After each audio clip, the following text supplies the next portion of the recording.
interesting to me right here. We saw in California, and I do want to talk about this.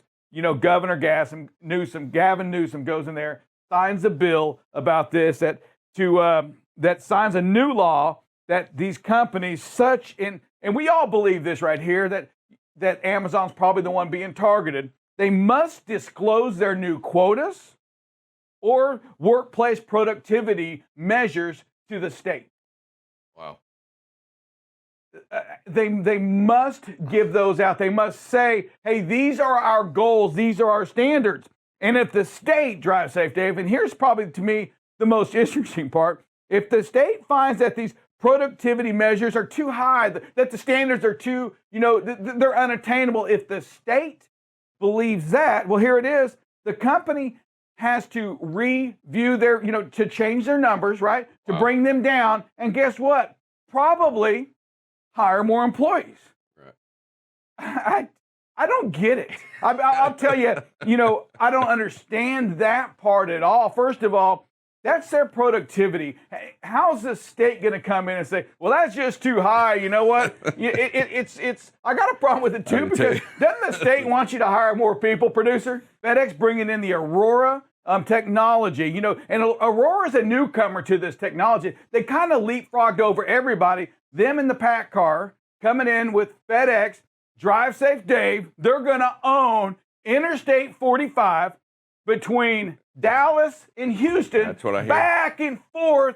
And it starts pretty quick with manned drivers in it, right? Taking these autonomous vehicles, going over manned for the first year. But by year 2023, they expect to be human-free in those trucks going back and forth. That's crazy. And I know that's a big lane for them. And I do know that they run a lot back and forth on 45. What a crazy input on that. I can't wait to see how that works and what happens there. You think they're ready? You think they genuinely are ready? I mean, they're going to start it this year. Wow. It's going to happen. We'll see them this year running up and down 45. You're running between Dallas and Houston. If you see a driver back there just kind of going like this, hands free, hey, don't try to mimic him or her driving that truck, because it's that truck. If they're pulling that FedEx behind it, they're probably on the autonomous cycle going there, though, to make sure that it's that any things happen, they can take over. This is the Tesla. This is a car, right? This is not a truck. This is not a truck carrying a 53-foot trailer behind it. When you watch these videos right here and you start thinking about what's just around the corner, right, in real life, construction zones, we're getting ready to go into spend tons of money on their infrastructure, which is a big portion of that is the highways. And we're seeing it already, just construction costs or construction happening everywhere. That really throws these autonomous vehicles off. The change in the lanes, these signs that we see, the human control saying, no, go that way, go that way, go that way. We saw it react where that car, that Tesla hit somebody and the other one stopped. But the other one just ran over somebody completely. Drive safe. I'll just telling you, I'm a little still, I'm not ready yet. I'm not all in. I just think the big truck is its own animal.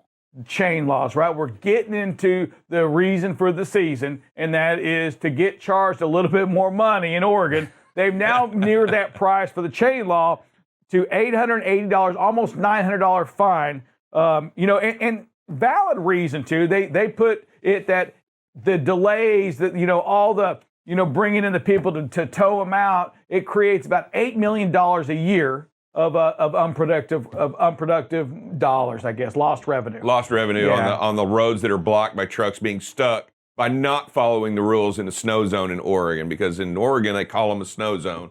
And whenever you're in a snow zone, you are required to either have chains and you are required to either put them on. It depends on what the sign says or what the declaration is at that moment. Yeah, you bring up what the sign says, and I found it interesting here, because if you get that ticket, you're probably not going to win.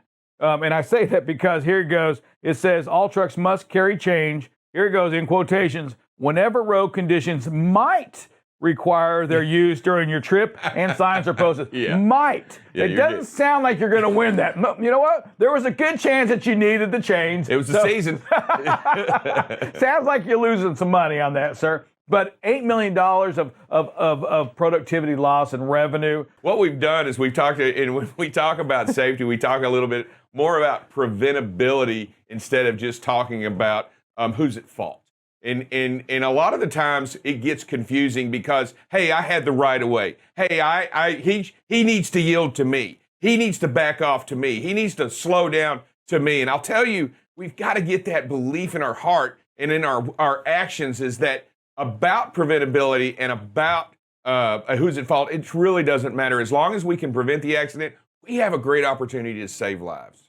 We want you to have the action, right? The ability to recognize when you are in that zone, that danger zone, and get off the road. Yeah, I'll tell you one of the great indicators. If you're ever telling yourself that you're in a hurry, you're going to make some bad decisions because that allows you to second guess or make different decisions that you would make at other times, right? I mean, even if you're in a hurry in the hallway, in the office, and you tell yourself you're in a hurry, you feel that you don't have to say good morning to the person next to you because, I'm in a hurry. I don't have to stop. I'm in a hurry, or I don't have to stop and do this, or I can make shortcuts or what have you. But I'll tell you, being in a hurry or being in a rush, it kind of tends to lead to an accident. Yeah, being in a hurry, without a doubt, I'm going to go with you on that, is that when you're rushed, you do, that happens, right? You don't have time. You forget to get out to your pre-trip. Right. You forget to get out and look. You're in a rush. You've got to get there fast.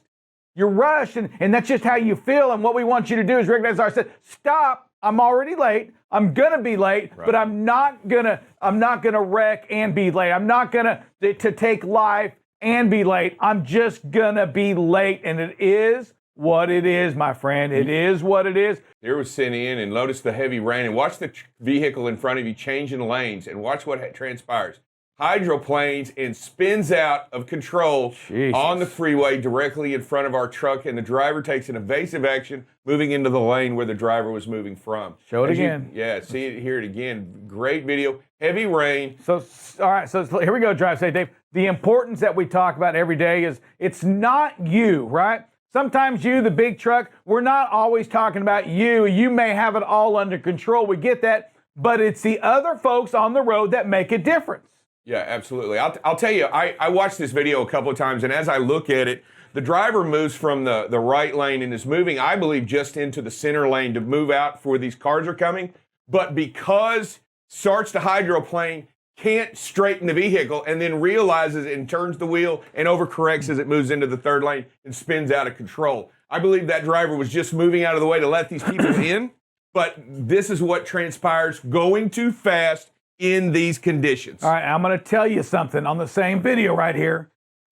If we get into an accident here, and there's no fault of ours, Drive Safe Dave,